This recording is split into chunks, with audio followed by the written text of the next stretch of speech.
During my studies in English 1, I have learned that my love of reading can be a really powerful thing if used correctly in the classroom.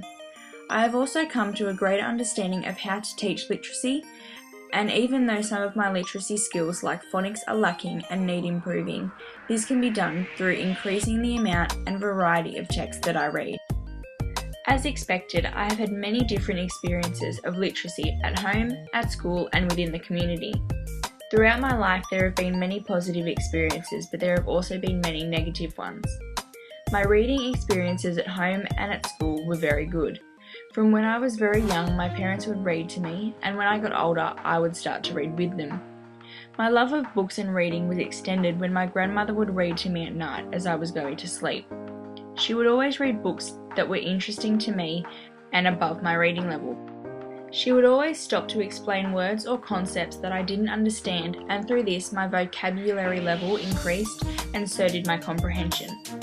At school, I loved silent reading and being able to choose a book that interested me. I also liked the reading groups because often my mum would come and help out, and this made me feel special. I also had many teachers that passed on their love of reading to me. Because of this, reading became a love and not a struggle. The writing side of literacy was not something that I enjoyed. There was the constant fear for me that my writing was not good and that the person reading it, whether parent or teacher, wouldn't like it. The only time I ever enjoyed writing was when I knew from the beginning that it was just for me and no one would look at it. And around grade 3 I started to struggle with spelling, and this was a constant battle for me to complete my spelling homework with constant nagging from mum, which didn't help.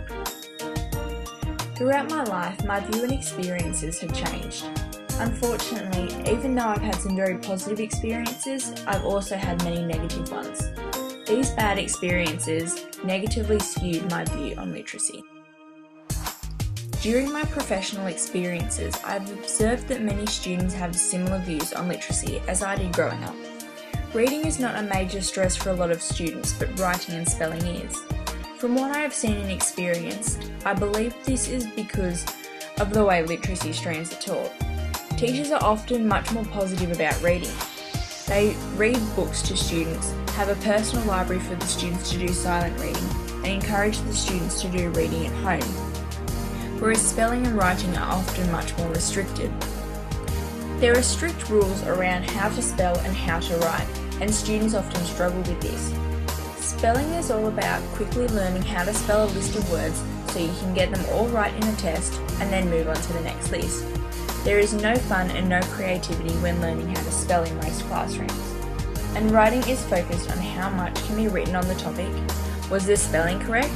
Can the student write sentences correctly, and can they use punctuation? This is not true for all classrooms. I have seen and been involved in lessons where the students enjoy spelling and writing. The use of DIPL allows students to be interactive with their sound and letter knowledge, and practicing spelling words on whiteboards rather than paper allows mistakes to be made that are not permanent and scary. My observations and teaching of literacy have varied from school to school and student to student, but I have found that the most important thing when teaching literacy is that the students are able to connect to the learning in some way. Whether the student is reading about something they are interested in or playing a fun game to learn the spelling rules, there must be an emotional connection between the student and the learning. The most empowering literacy experience in my life has been my grandmother reading to me. From a young age, she has encouraged me to read for myself and read to me constantly. I can remember her falling asleep in her chair after reading to me for hours at night. I learned to love reading from her because of what reading could do.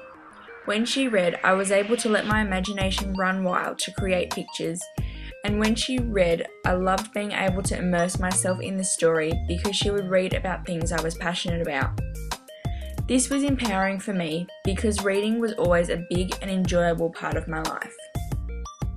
At this early stage in my teaching education, I struggle to imagine what literacy practices I will use in my classroom and what kind of literacy teacher I will be. But I do have very strong opinions about some parts of the literacy curriculum and the way I want to teach them. I know that I want to read to my students as much as I can, not just in English but in all subjects, and have them do lots of their own reading. I want to be able to give my students opportunities to be creative in their writing, and I want my students to be able to look up on the walls when they're stuck and find the help they need through looking at the work they've done. I feel that it is important that the students' individuality shines through what they read, how they write, and what they write about. This resonates with the social model of literacy.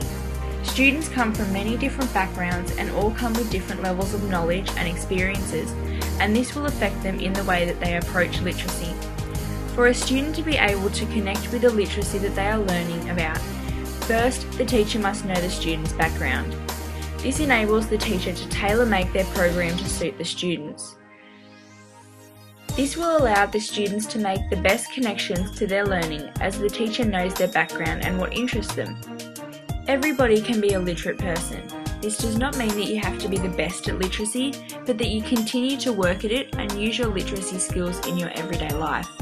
I aim to teach my students that literacy can be fun even if you do struggle, and that it is possible for everybody to become a literate person, just as I am a literate person and teacher.